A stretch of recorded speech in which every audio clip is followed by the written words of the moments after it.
What is up, everybody? This is your boy AJTRIP, and welcome to That to Shoot. This is my weekly show where I talk about the goods and shit. What is up, everybody? This is your boy AJTRIP, and welcome to That to Shoot.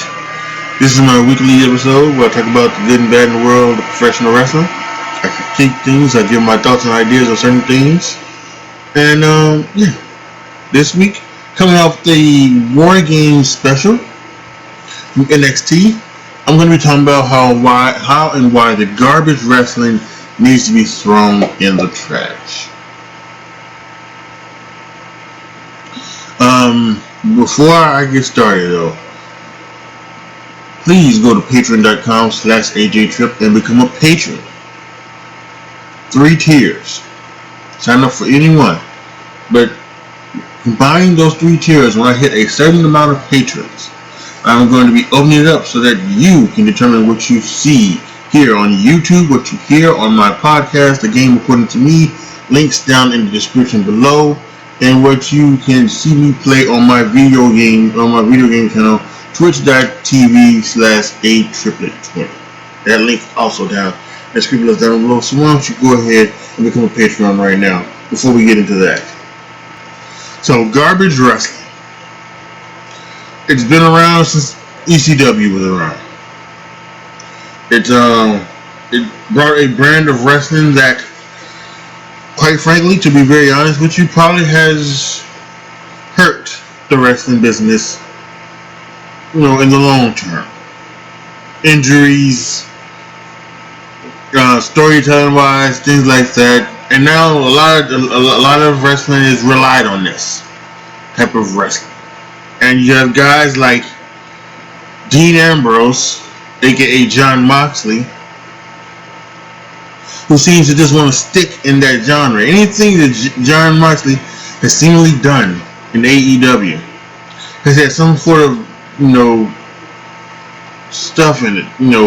Thumbtacks, barbed wire, and other things. And is it really necessary? Is it really necessary? I don't think so. And I didn't necessarily think about it or realize it until the Women's War Game match. And as you can see from my thumbnail, I have the picture of Io Shirai going to the top of the cage and putting on a garbage can, and then jumping off that cage onto the women below. And the reason why I think about it was because it was just every time someone left their shark cage, they didn't go into the ring. They went directly under the ring to pull out something. A table, a chair, a ladder, 2 ladders, trash can lids, whatever. And is that really what it was about? Is that really what War Games is about? Is it about garbage wrestling? No.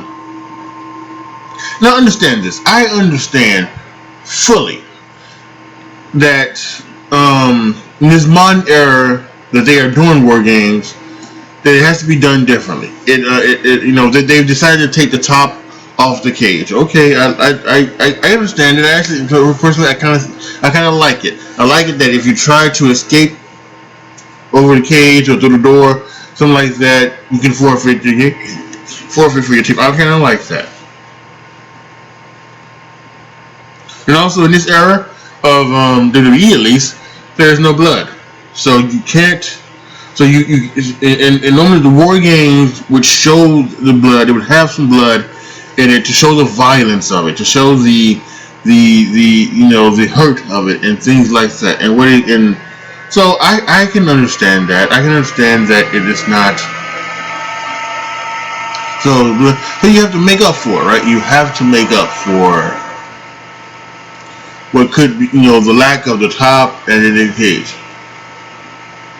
So I understand that, and to be honest with you, I'm okay with maybe bringing in 1 table, bringing in 1 chair, bringing in a kendo stick, bringing in a cricket bat, maybe just one, one weapon, one something like that to help. I'm okay with that. But the fact that in not only the women's match, but but the men's match as well, they just but the women's match was the main culprit because every single woman when they left the shark cage didn't go into the ring, went directly under the ring to pull out a weapon, toolbox, and then and Malik in the toolbox.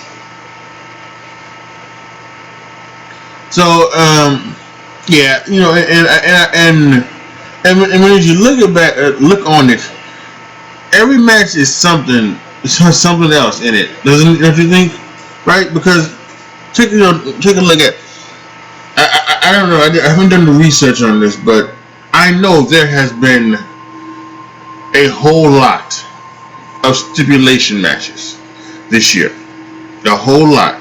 We can go back to the Royal Rumble. There was a Falls Count Anywhere match between Roman Reigns and King Corbin, right?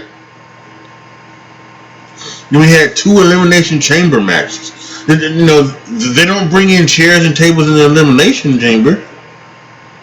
Why, why do you need it? Why do you need, tables and chairs and ladders in War Games? You don't. You really don't. Then you talking about like the Royal Rumble, like the WrestleMania, right? And you get Edge and Orton in that last man standing match, and then some of the other stuff. You had the Extreme Rules where every match is Extreme Rules match. So again, I like the concept. This is the only concept stipulation pay-per-view that I like. That WWE does. I'm not a fan of TLC because it's artificial. I'm not a fan of Hell in a Cell. Definitely not a fan of Hell in a Cell. Hell in a Cell should be the ultimate blow-off. It should be the ultimate blow-off of a feud instead of the start of one, which seemingly happened between Roman Reigns and Jey Uso, or Randy Orton and Drew McIntyre, or Sasha Banks and Bayley, anything like that. That should have been the blow-off or the fuse. It wasn't for each one.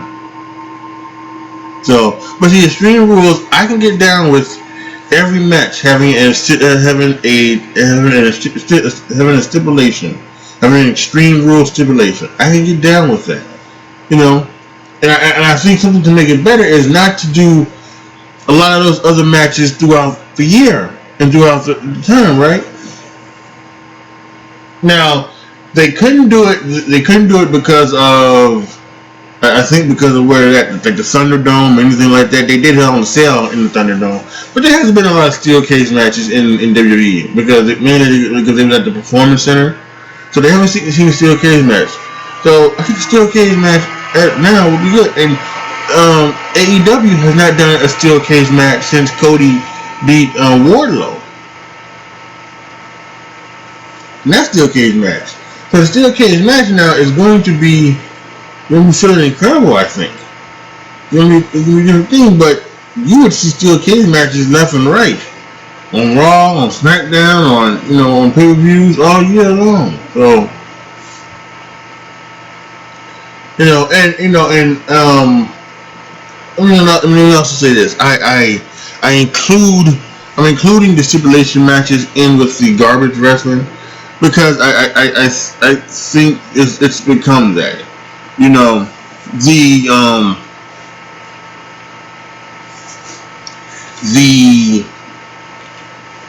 no disqualification match, right? Isn't just something where they would be able to where it would be just a match where you would have a match. That's what the no disqualification match was originally. The no disqualification match was a match so that the heel, wherever he kept getting himself disqualified, whether it was low blows or whether it was whatever. So they came up with the stipulation so that the heel could not be DQ'd, and they still had a wrestling match. And it was just that if the person went hit a low blow, he couldn't do it. Or the person used brass knuckles or something, whatever. But now I know the qualification match turns out into garbage wrestling. Here comes the tables, here comes the chairs, here comes the ladders, here comes the, and it's gotta stop. It's gotta stop, and it's up to the wrestlers, I think. I'm trying to figure out who was up to. It would be up to management. Is it should Triple H tell his NXT people, okay, listen, we're gonna do this War Games match, and they come up to you, well, I want to bring in this ladder, I want to bring in this. No, let's not do it like that. Let's find other ways to be entertaining other than doing this. Is it Triple H's part, right? Is it Vince's part? Tony Khan, people of Impact, the people of Ring of Honor. Is it their people, or is it the wrestlers? This is the wrestler. You talk to somebody like Jim Cornette. You talk to somebody from the an older generation. They might tell you that it's the wrestlers, because the wrestlers, didn't necessarily really learn how to work. They watch the ECW stuff. Ooh, I can do that. And then they go and they train, and they get the training. They learn how to bump. Do all those things, make sure everything they do is safely. They learn how to do the stuff safely, but they don't necessarily learn how to work. And how to do and do an actual match and things like that. Break down the layouts and everything like that. Make sure that everything makes sense. And that's what and then that's why they do the garbage wrestling, because they can't enthrall a crowd by their ability in the ring, their everything it takes, their working ability. They need to jump off ladders, and they need to hit you with chairs and throw you through tables, and especially like the ones who do like the true garbage wrestling, going through light bulbs and the deathmatch crew and all of those folks. Those are the real ones who are, who know a wrist lock from a wristwatch. All they just know that I can cut my forehead, get a little, take an aspirin, cut my forehead, and get some color, and and hit people with light tubes and throw myself on bombs and things like that. Now, as I say that, I also don't want to, I don't want to disparage people like Mick Foley or people like Terry Funk, who went over there and did that. I think that was a different generation. I think when Mick Foley and Terry Funk was over there and they were doing that, all that deathmatch stuff, and and wrestling on C4 and wrestling in rings of dynamite or whatever, in barbed wire matches and all of that stuff, King of the Deathmatch tournaments and everything like that, and they were doing all of that. I think then that was a different time, because you were trying to get seen. You were doing that stuff so that you can get to a place like WWE, so that you wouldn't have to do it. You were doing that so that you can get to a place like WCW, that you wouldn't have to do it. Do those things. So I think that's a totally whole generation, a different generation than it is right now, because these people are just doing it just to do it. But they can get noticed by WWE, they can get noticed by Ring of Honor, by AEW, anybody else, just by what they do, what they do in the ring. Do you really did Keith Lee? I didn't watch. I be honest with you, I don't watch a lot of independent wrestling. I stick with WWE, and now that AEW is around, I'm watching AEW, not watching Impact really, but just those two. But did Keith Lee go? I saw the WWE 24 thing on Keith Lee. I didn't see any of his other places where he went and wrestled on barbed wire, or he went through tables, or he did those things. I don't remember seeing a video of him with Keith Lee. He worked his ass off. Was homeless and things like that. Did those things. Which those people in the '80s did that as well. But he didn't do those things just to, he had to do those things to get noticed. He got noticed by WWE. And WWE hired him on the fourth time, I guess. But yeah, he got noticed.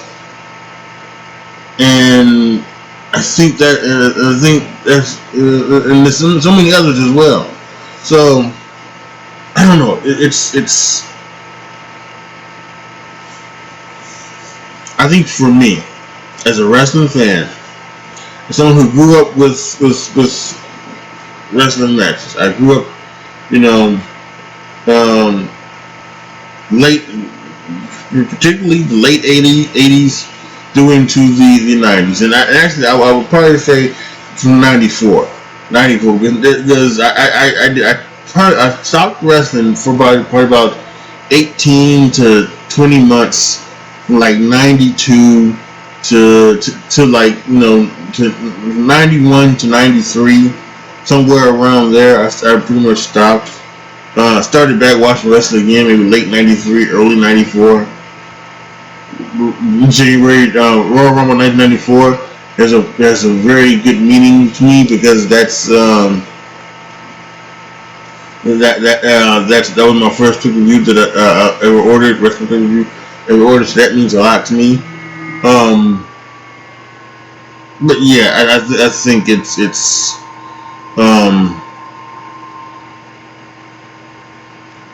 I think growing up watching it in '94 and from beyond since then, and I've grew up with the thing of storytelling and what I've liked, and I've evolved a little bit. I'm not, I'm not one of these people. I'm not Jim Cornette, so to speak. I am very fond of Jim Cornette. I cannot wait to listen to his podcast tonight. Hopefully it comes out tonight. Last couple weeks they've been going crazy with the schedule. But so I can't wait to hear what he says about Wednesday things. But I'm not one that thinks that